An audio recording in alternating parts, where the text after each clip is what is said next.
Cartoon x. Cartoon x. आप सुन रहे हैं कहानी चुड़ैल सास सौतन जेठानी। तनु गरीब परिवार से थी और उसकी जेठानी अंतरा अमीर घर से थी। यही कारण था कि उसकी सास उन दोनों में भेदभाव करती थी। वह अंतरा पर तो अपनी सगी बेटी जैसा प्यार जताती थी, मगर तनु पर जुल्म ढाने के सिवा कुछ नहीं करती थी। घर का सारा काम उसी से कराती थी और साथ में सताती भी रहती थी। माँ जी, चाय पी लो। अच्छी चाय बनाई है ना? कल की तरह पत्ती ठोक के तो नहीं बनाई? नहीं माँ जी, ज्यादा चाय पत्ती नहीं डाली है। ठीक है, रखते चाय। तनु चाय रख के वापस चली जाती है और फिर रसोई में जाकर खाना बनाने की तैयारी में लग जाती है। मगर तभी उसे अपनी सास की क्रोध भरी दहाड़ सुनाई पड़ती है। तनु! तो वह कांपते हुए दौड़कर वापस सास के पास जाती है। ये चाय है या शरबत? ले, इसे तू ही पी। गरीब कहीं की, क्या तेरे माँ बाप ने तुझे चाय तक बनाना नहीं सिखाया? मुझे माफ कर दो दीदी, मैं और चाय बना देती हूँ। बस कर अब चाय, जा और जाकर अपना काम कर। सास और जेठानी से खामखा की डांट खाकर तनु को बहुत दुख होता है और वह अपने कमरे में जाकर रोने लगती है। अभी वो रो ही रही थी कि तभी वहाँ तनु का पति दीपक आ जाता है। अरे क्या हुआ तन्नू, तुम रो क्यों रही हो? आपकी माँ और भाभी दोनों हर वक्त मेरे पीछे पड़ी रहती है। घर का सारा काम मैं अकेली करती हूँ, फिर भी गालियाँ ही खाती रहती हूँ। अब मुझसे और नहीं सहा जाता, इसलिए आप मुझे मेरे मायके छोड़ आइए। ये सब तो छोटी मोटी बातें हैं, तुम इन पर ध्यान मत दिया करो। तुम खुद ही सोचो, माँ और भाभी को मैं कह भी क्या सकता हूँ?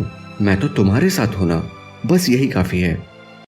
इस तरह जब भी तनु दीपक से अपनी सास और जेठानी के बारे में कोई शिकायत करती तो वह बात को इसी तरह से टाल देता और उल्टे उसको ही समझाता।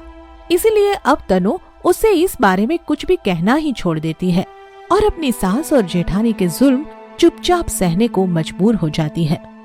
मगर फिर एक दिन घर में ऐसा सीन देखती है कि उसके होश ही उड़ जाते हैं और उस पर मुसीबतों का पहाड़ ही टूट पड़ता है।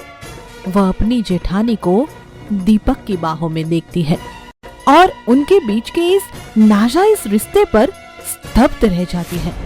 शर्म करो दीपक, बड़ी भाभी माँ के समान होती है। चुप कर, भाषण मत दे। मैं अंतरा से प्यार करता हूँ। वो तो ज्यादातर बिजनेस टूर पर ही रहते हैं और उनकी गैर हाजिरी में दीपक ही उनकी कमी पूरी करते हैं। बहुत अच्छी कमी पूरी करते हैं। थू है ऐसे रिश्ते पर। तुम दोनों कहीं डूब मरो तो अच्छा हो।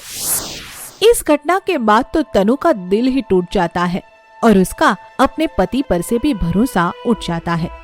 दूसरी तरफ उसकी सास और उसकी जेठानी दोनों हाथ धोकर उसके पीछे पड़ जाते हैं और उसे घर से निकालने का प्लान बनाने पर उतर आते हैं। सासू माँ, ये देखो, जहर की शीशी रसोई घर से मिली है। माँ, शर्म भी आती है पर कहना पड़ रहा है। यह जहर तनु ने छिपा कर रखा था, शायद हम सबके खाने में मिलाना चाहती हो। क्या ये धोखेबाज बहू हम सबको मारना चाहती है?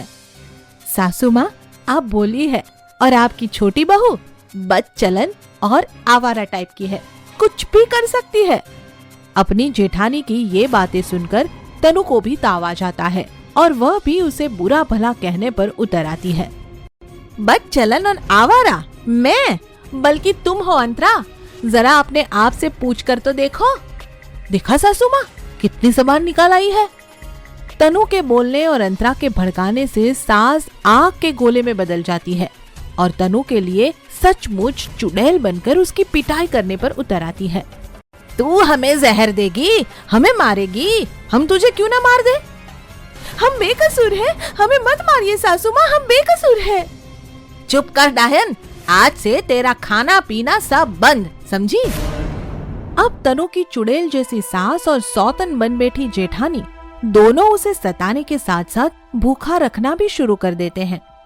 पति को भी उस पर तरस नहीं आता और वह भी जेठानी के मोह में पड़कर उसकी उपेक्षा करता रहता है।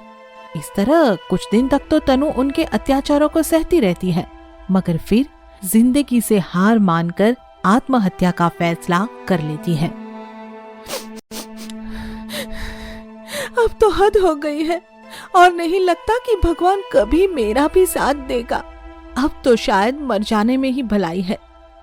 यही सोचकर वह आत्महत्या करने के लिए घर से निकल जाती है, मगर रास्ते में चक्कर खाकर सड़क पर ही गिर जाती है।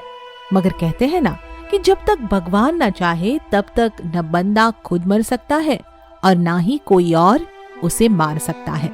तनु के साथ भी यही हुआ, क्योंकि जब वह चक्कर खाकर सड़क पर गिरती है तो वहां उसके जेठ प्रदीप की कार गुजर रही होती है। वह उसे देख लेता है और अस्पताल ले जाता है। भैया, आप? तुम्हारी यह हालत कैसे हुई और तुम अकेले जा कहाँ रही थी? प्रदीप द्वारा यह सवाल करने पर तनु बच्चों की तरह रोते बिलखते प्रदीप से लिपट जाती है और फिर प्रदीप एक बाप की तरह उसे लाड़ लड़ाते हुए उसे शांत करता है। तनु प्रदीप को सारी सच्चाई बता देती है और फिर वह तनु को लेकर घर आता है। क्या तुम्हें बिल्कुल भी शर्म नहीं रही अंतरा?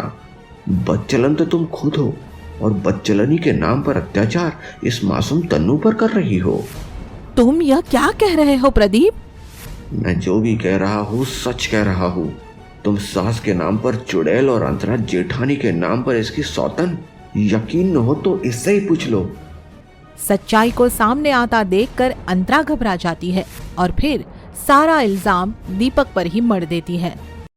बदचलन मैं नहीं हूँ सासू माँ, बदचलन तो ये दीपक है जो मेरे साथ जबरदस्ती करता रहा।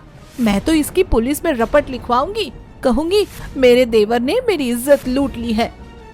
अंतरा का यह नीच और घिनौना रूप देखकर दीपक को बहुत दुख होता है और उसकी समझ में आ जाता है कि उसने तनु जैसी सच्ची और चरित्रवान पत्नी के साथ धोखा करके बहुत बड़ा पाप किया है।